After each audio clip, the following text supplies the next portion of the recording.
राहुल जी के बारे में एक अच्छी चीज कही जाती है कि वो अच्छे सेलेक्टर है। वो पिक बहुत अच्छे लोगों को करते हैं, अभी कहना शुरू लेकिन किया। फिर उनके टीममेट्स जो है दूसरी टीम से खेलने लगते हैं वो सामने से आके रन बनाने लगते हैं और ऐसी लंबी चौड़ी लिस्ट है। देखिए राहुल जी जो लड़ाई लड़ रहे हैं वो बड़ी मुश्किल लड़ाई है, रोक नहीं पाते हैं वो लोगों को अपने। बड़ी मुश्किल लड़ाई है। राहुल जी जो लड़ाई लड़ रहे हैं मतलब सिर्फ सरकार से नहीं लड़ रहे हैं, सिर्फ एक राजनीतिक दल से नहीं लड़ रहे, सब राहुल के साथ नहीं चल सकते।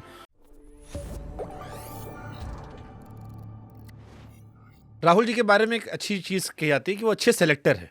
वो पिक बहुत अच्छे लोगों को करते हैं, अभी कहना शुरू लेकिन किया। फिर उनके टीममेट्स जो है दूसरी टीम से खेलने लगते हैं वो सामने से आके रन बनाने लगते हैं और ऐसी लंबी चौड़ी लिस्ट है।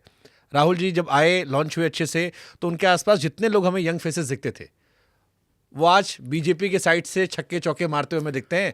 देखिए राहुल जी जो लड़ाई लड़ रहे हैं वो बड़ी मुश्किल लड़ाई है, रोक नहीं पाते हैं वो लोगों को अपने। बड़ी मुश्किल लड़ाई है। राहुल जी जो लड़ाई लड़ रहे हैं मतलब सिर्फ सरकार से नहीं लड़ रहे हैं, सिर्फ एक राजनीतिक दल से नहीं लड़ रहे, एक विचारधारा से नहीं लड़ रहे, मतलब कई चीजें जुड़ी हैं। एन केन प्रकार एण साम दाम दंड भेद सब कुछ जुड़ा हुआ है।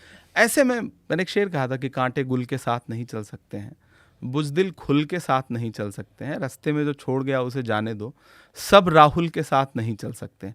तो इस मुश्किल लड़ाई में राहुल जी ने पाला खींच दिया है। जिसको चलना है आए, 4000 किलोमीटर साथ चले, न्याय यात्रा में साथ चले, वोटर अधिकार यात्रा में साथ चले। उसे मतलब पैदल भी चलना पड़ेगा, पाँव के छालों की परवाह करनी है तो घर बैठिए, ईडी से डरना है तो घर बैठिए, सीबीआई से डरना है तो चले जाइए, शामिल हो जाइए। राहुल जी ने तो खुले मंच से कह दिया जिसे जाना है जाए, फिल्टर हो रहा है। अब जो एक नई कांग्रेस निकल के आई है ये राहुल गांधी की कांग्रेस है और आप देख रहे हैं, आप सब भी इससे सहमत होंगे कि पिछले कुछ महीनों में, कुछ सालों में चीज़ें तेज़ी से बदल रही हैं। राहुल जी जनता का भरोसा लगातार हासिल कर रहे हैं। बट उसके बावजूद फिर मैं कहूँगा, क्योंकि आप घूम टहल के आते हो इंडियन पॉलिटिकल सिस्टम में, at the end of the day voting सरकार पे।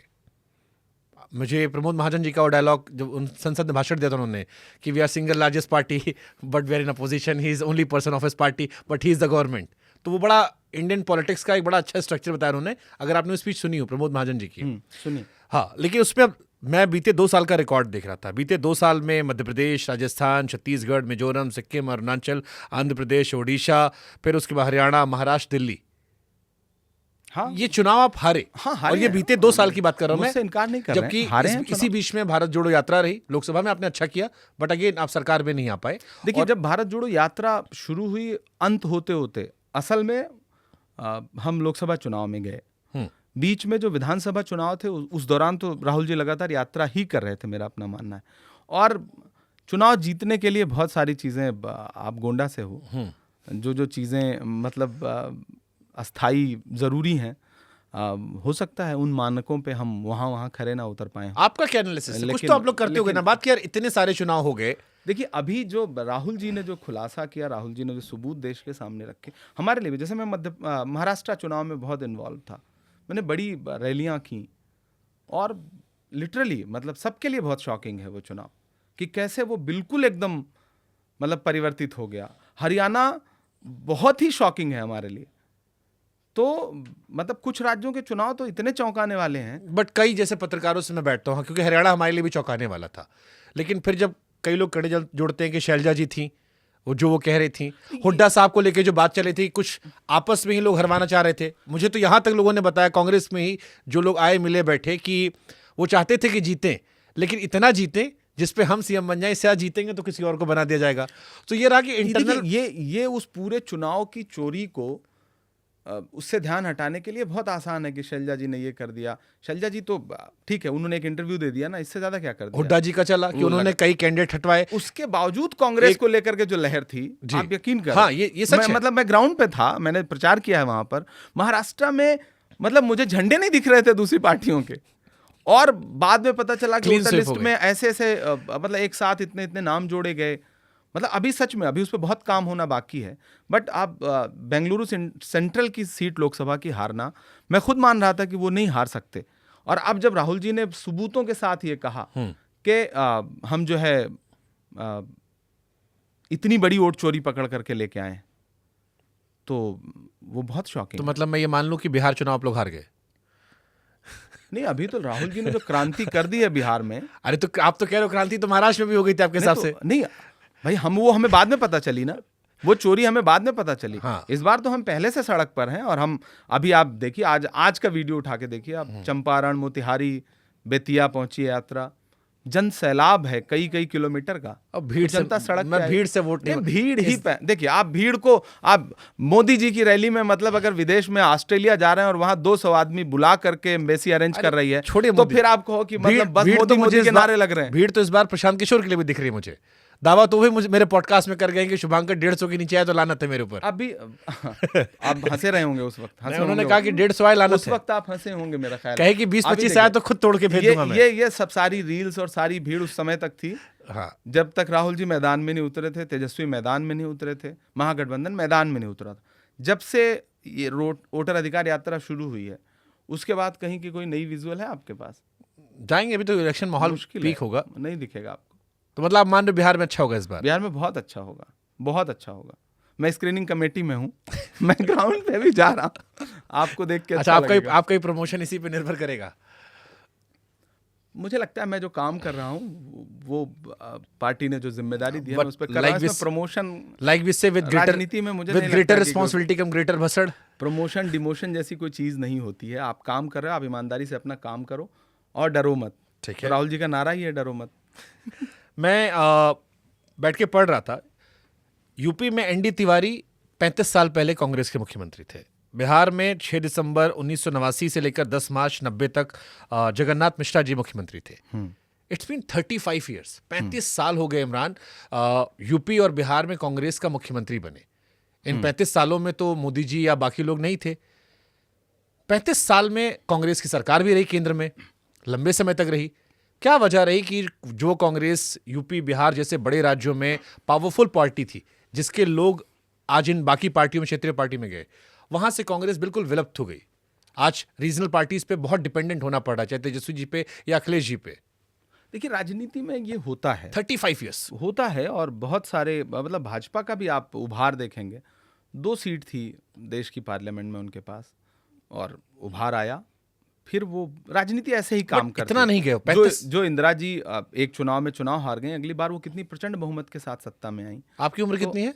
मेरी अभी 37-38 साल है। तब 2 साल के रहे होगे जब आपके यहाँ मुख्यमंत्री था। तो बहुत लंबा टाइम निकल गया भाई, इसलिए कह रहे नो हैं। डाउट, नो डाउट 35 साल बहुत लंबा टाइम होता है। उत्तर प्रदेश में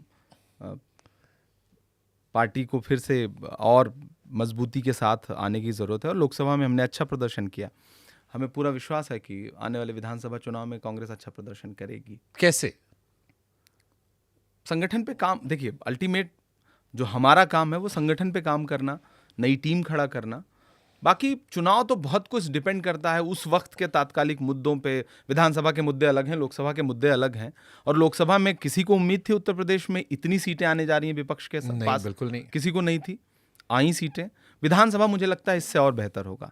सारे समीकरण हमारे पक्ष में हैं और गठबंधन अच्छा करेगा मुझे लगता है उत्तर प्रदेश में। और कांग्रेस भी, अब राहुल जी ने जिस तरह लीड ली तो है, आप ये कहना अखिलेश जी ज्यादा पॉपुलर आदमी है यूपी में, इसलिए वो अच्छा करवा देंगे? करवा देंगे। देखिए सब अपनी अपनी क्षमता के हिसाब से काम कर रहे हैं और सबकी अपनी पॉपुलैरिटी है, मैं उससे इनकार नहीं कर सकता। वो हमारे अच्छे सहयोगी हैं। लेकिन कांग्रेस जब सड़कों पे उतरी, आपको याद होगा भारत जोड़ो यात्रा में उत्तर प्रदेश में जब राहुल जी निकले, सिर्फ पश्चिमी उत्तर प्रदेश से निकले थे, तो जो मोमेंटम बना वो मोमेंटम हमने बनाया, राहुल जी ने बनाया। और चूंकि हम गठबंधन में थे तो फायदा दोनों को मिला। तो आप ये कह रहे हो कि राहुल जी की वजह से अखिलेश जी की सीटें बढ़ गई? अरे इसमें कोई दो राय नहीं, बढ़ी, हमारी भी बढ़ी, उनकी भी बढ़ी। आप जब साथ मिलकर लड़ते हो तो फायदा होता है। अल्टीमेट आप वोट बिखेरते नहीं हो तो फायदा तो होता है। तो किसको ज्यादा फायदा होता है? सपा की वजह से कांग्रेस को, कांग्रेस की वजह से सपा को? अब दोनों को एक दूसरे से फायदा हुआ। शायर को बातों में उलझाने का मजा अलग है। आपके टॉप 5 एंटी बीजेपी शेयर कौन से हैं? बड़े सारे लिखे हैं आपने, मुझे लगा कुछ फेवरेट वाले पूछ ये लेते हैं। रिसर्च तो आप ही ने की होगी। हाँ। अब आपको सारे ही लगे होंगे। हाँ, तो मैं जानना चाहता हूँ, बड़े सारे छोटे छोटे वाले अच्छे लगते हैं। एक गोबर वाला था। वो तो आपके फेवरेट कौन कौन से लिखे? तो बहुत सारे हैं। मैं टॉप देखिए, मैं एक्चुअली बेसिकली नज़मों का शायर हूँ। मैं नज़में कहता हूँ और वो लंबी होती हैं। मैं गज़लों का शायर नहीं हूँ कि एक शेर कह दिया। मैं पर्टिकुलर एक सब्जेक्ट चुनता हूँ और उस पर नज़्म कहता हूँ। और मैं अपने फ़न का मतलब अलग सा एक अनूठा ही हूँ। गज़लें गज़लें कहने की परंपरा है उर्दू शायरी में, नज़में कम लोगों ने कही। थोड़ा इसका अंतर भी समझाओ यार। हाँ, ये टेक्निकल लोगों को सबको पता होगा, नॉन टेक्निकल नहीं जानते होंगे। जैसे आपने एक गज़ल सुनी, चुपके चुपके रात दिन आंसू बहाना याद है हमको, अब तक आशिकी का वो ज़माना याद है। हाँ, ये एक शेर हो गया। इसी के तसलसल से जुड़ा हुआ और शेर कहा उन्होंने, ये गज़ल है। उस पे कई विषय एक गज़ल में हो सकते हैं। एक शेर महबूब की जुल्फ़ों पे कह रहे हैं, तो दूसरा शेर जो है वो आंचल पे कह रहे हैं, तीसरा शेर जो है वो ख़त भेजा जा रहा है उस पे कह रहे हैं। बट आप नज़्म पर्टिकुलर किसी एक टॉपिक को चुनते हो। नज़में फैज़ ने बहुत अच्छी कहीं, हम देखेंगे लाजिम है कि हम भी देखेंगे, ये नज़मों का वो फॉर्मेट लोग है। बड़े खुशकिस्मत थे जो इश्क को काम समझते थे या काम से आशिकी करते थे। हम जीते जी मसरूफ रहे, कुछ इश्क किया कुछ काम किया, काम इश्क के आड़े आता रहा, इश्क में काम बिगड़ता रहा और आखिर हमने थक हार के दोनों को अधूरा छोड़ दिया। तो फैज़ नज़मों के बड़े शायर रहे, और यहाँ सरदार अली जाफरी बड़े शायर रहे नज़मों के। और बाद में हबीब जालिब पड़ोसी मुल्क में नज़मों के बड़े शायर हुए।